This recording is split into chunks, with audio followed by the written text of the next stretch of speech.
ਅਗਲੀ ਖਬਰ ਯੂਕੇ ਤੋਂ ਆ ਰਹੀ ਹੈ। ਯੂਕੇ ਦੇ ਵਿੱਚ ਇੱਕ ਬਹੁਤ ਵੱਡੀ ਸਟ੍ਰਾਈਕ ਹੋਣ ਜਾ ਰਹੀ ਆ, ਖਾਸ ਕਰਕੇ ਜਿਸ ਦਾ ਨਾਮ ਰੇਲ ਸਟ੍ਰਾਈਕ ਕਰਕੇ ਕਿਹਾ ਜਾ ਰਿਹਾ ਆ।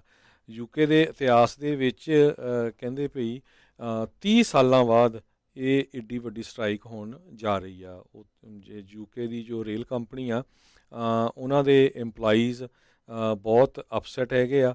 ਪਿਛਲੇ ਸਾਲਾਂ ਦੇ ਦੌਰਾਨ 2-3 ਸਾਲਾਂ ਦੇ ਦੌਰਾਨ ਕਰੋਨਾ ਵਾਇਰਸ ਦੇ ਦੌਰਾਨ ਵੀ ਕਹਿੰਦੇ ਪਈ ਉਹ ਬਿਲਕੁਲ ਕੰਮ ਕਰਦੇ ਰਹੇ। ਹਾਲਾਂਕਿ ਇੰਨਾ ਖਤਰੇ ਵਾਲਾ ਮਾਹੌਲ ਸੀ, ਬਹੁਤ ਜਗ੍ਹਾ ਸ਼ਟਡਾਊਨ ਸੀ, ਪਰ ਉਹਨਾਂ ਦੀ ਨਾ ਤਾਂ ਤਨਖਾਹਾਂ ਵਧਾਈਆਂ ਗਈਆਂ, ਨਾ ਹੀ ਉਹਨਾਂ ਦੇ ਕਿਸੇ ਤਰ੍ਹਾਂ ਦੇ ਬੈਨੀਫਿਟ ਵਧਾਏ ਗਏ।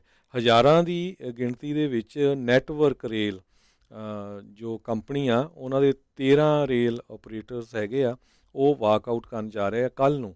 ਮਿਕ ਲਿੰਚ ਜਨਰਲ ਸੈਕਟਰੀ ਹੈਗੇ RMT ਰੇਲ ਯੂਨੀਅਨ ਦੇ, ਉਹਨਾਂ ਨੇ ਬਲੇਮ ਕੀਤਾ ਆ ਵੀ ਇਹ ਸਾਰਾ ਕੁਛ ਗਵਰਨਮੈਂਟ ਕਰਕੇ ਹੋਇਆ ਹੈ, ਵੀ ਗਵਰਨਮੈਂਟ ਕਿਸੇ ਤਰ੍ਹਾਂ ਵੀ ਐਕਟ ਨਹੀਂ ਕਰ ਰਹੀ ਹੈਗੀ। ਅਗਲੀ ਖਬਰ ਯੂਕੇ ਤੋਂ ਆ ਰਹੀ ਹੈ। ਯੂਕੇ ਦੇ ਵਿੱਚ ਇੱਕ ਬਹੁਤ ਵੱਡੀ ਸਟ੍ਰਾਈਕ ਹੋਣ ਜਾ ਰਹੀ ਆ, ਖਾਸ ਕਰਕੇ ਜਿਸ ਦਾ ਨਾਮ ਰੇਲ ਸਟ੍ਰਾਈਕ ਕਰਕੇ ਕਿਹਾ ਜਾ ਰਿਹਾ ਆ।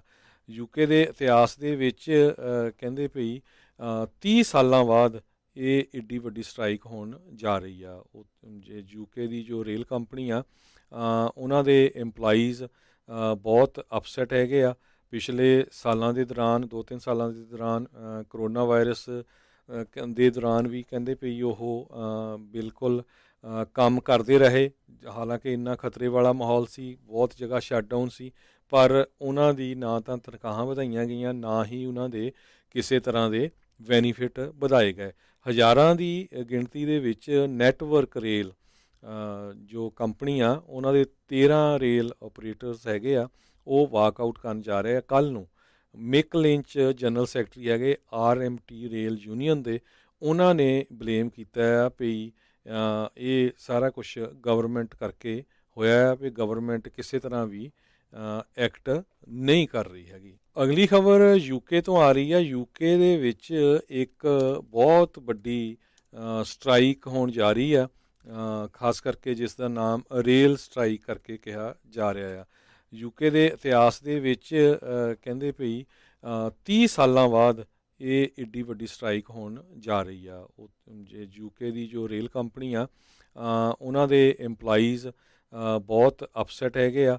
ਪਿਛਲੇ ਸਾਲਾਂ ਦੇ ਦੌਰਾਨ 2-3 ਸਾਲਾਂ ਦੇ ਦੌਰਾਨ ਕਰੋਨਾ ਵਾਇਰਸ ਦੇ ਦੌਰਾਨ ਵੀ ਕਹਿੰਦੇ ਪਈ ਉਹ ਬਿਲਕੁਲ ਕੰਮ ਕਰਦੇ ਰਹੇ।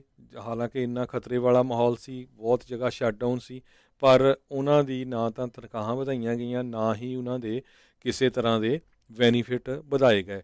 ਹਜ਼ਾਰਾਂ ਦੀ ਗਿਣਤੀ ਦੇ ਵਿੱਚ ਨੈਟਵਰਕ ਰੇਲ ਜੋ ਕੰਪਨੀ ਆ, ਉਹਨਾਂ ਦੇ 13 ਰੇਲ ਆਪਰੇਟਰਸ ਹੈਗੇ ਆ, ਉਹ ਵਾਕਆਊਟ ਕਰਨ ਜਾ ਰਹੇ ਆ ਕੱਲ੍ਹ ਨੂੰ।